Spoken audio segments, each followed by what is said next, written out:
Hi everyone! Thanks for clicking on this quick video essay about happiness. I'm sure you've come into this with quite a few questions. Like, why didn't the raise at my job make me feel as good as I thought it would? Or, I'm worried about affording the future. Won't that make me unhappy? Maybe even, I'm about to go to college, but I'm worried I won't make enough money in the major I want to study. Good news! This quick lecture video is going to teach you how to be happy despite the lies you've learned about needing a high salary and material possessions. We're going to start with why you might think like this, move into why it doesn't work, and then finally we're going to talk about how it does work so you can improve your own well-being. So, without further ado, moving into why you probably think like this and why it isn't even right. One of the big reasons you might feel unhappy about life without money is affective forecasting. So, it didn't feel as good to receive that promotion or raise as you expected. This is something we in the psychology world call affective forecasting. It's probably because you thought having that raise would make you feel better. Something that causes us to usually think we're going to be a lot happier than we are. Two of the things that are related to affective forecasting that can cause this are impact bias, or how we as people tend to overestimate the intensity and duration of our emotional reactions to different things and events in our lives, and focalism, which is the tendency to underestimate just how much other things in a situation will influence our thoughts or feelings about the situation.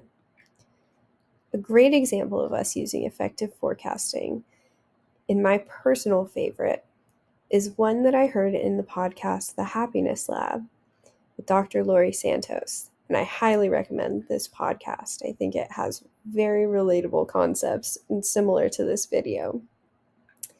Anyways, Dr. Laurie Santos talks about lottery winner Billy Bob. Billy Bob won the lottery, made a bunch of money, but in turn, he lost his relationships, his health, his upbeat personality, and everything. He ended up taking his own life, unfortunately.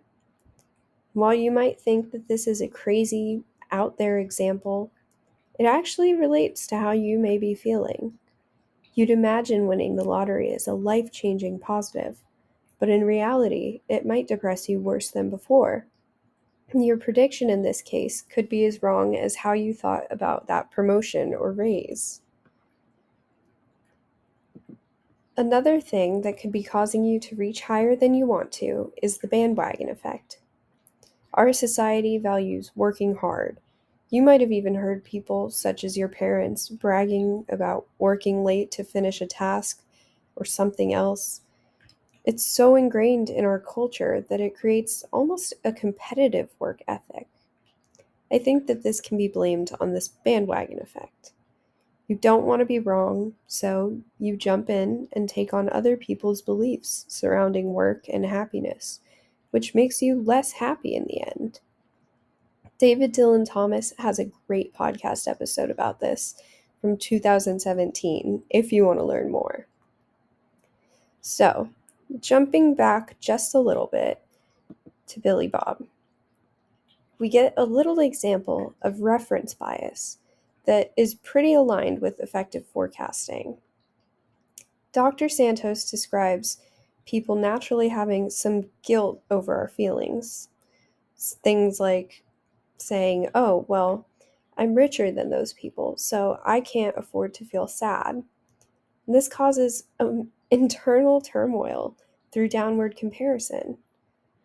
Thinking something like that is probably similar to how Billy Bob felt, and something that contributed to him feeling so alone. We also do the same thing to people that are better off than us, saying, oh, if I just had this like them, I'd be happy, or I'd do better in their position, which isn't necessarily true. I'm guessing you might also feel this way about your job. Maybe something like, well, if I got a raise like Sarah, I would do more or better work. This actually makes us feel worse about ourselves.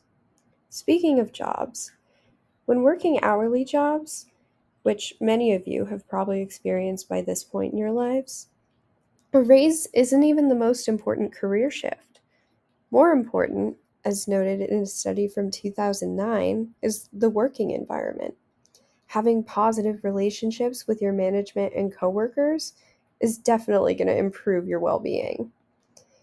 It also might mean more flexibility in your own life, something that's good to have as a young adult when you feel busy all the time. Okay, that got to be a little draining, talking about and listing all the reasons you might be wrong. So let's talk about some of the useful ways we can change our minds and become a little happier.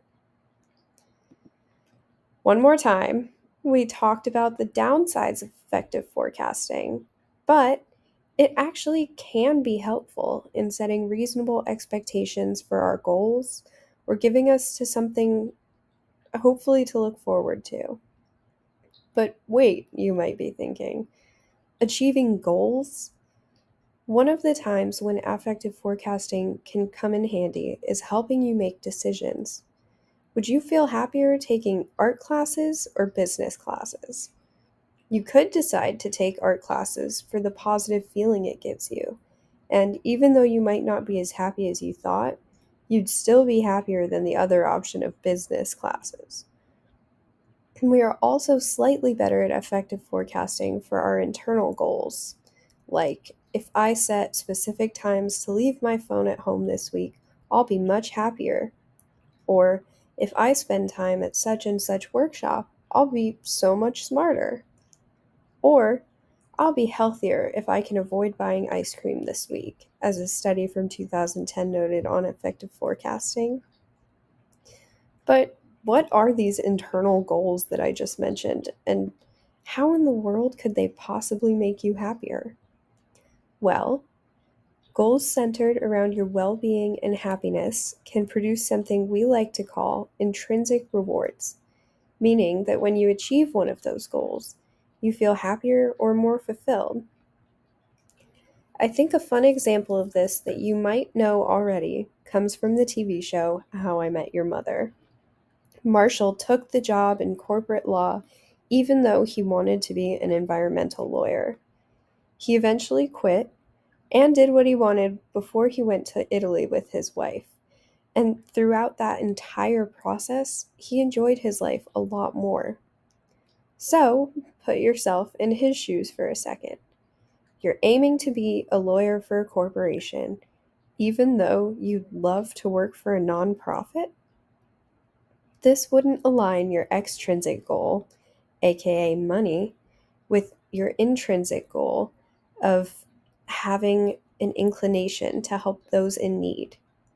This would make you very unhappy at your job, which will be a major part of your life, which most studies that I looked at seem to focus on. This makes it super important for you to consider what you want to do because you don't want to be miserable just to make more money when it won't even make you happier in the end. So, hopefully, by running through these points, you can see how societal expectations are not going to do as much for your happiness as you can.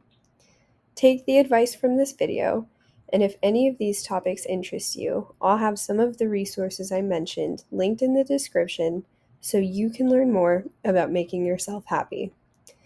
In conclusion, go for that major, cut back on your heavy work hours, spend more time on your social connections and off the phone, and thank you for watching.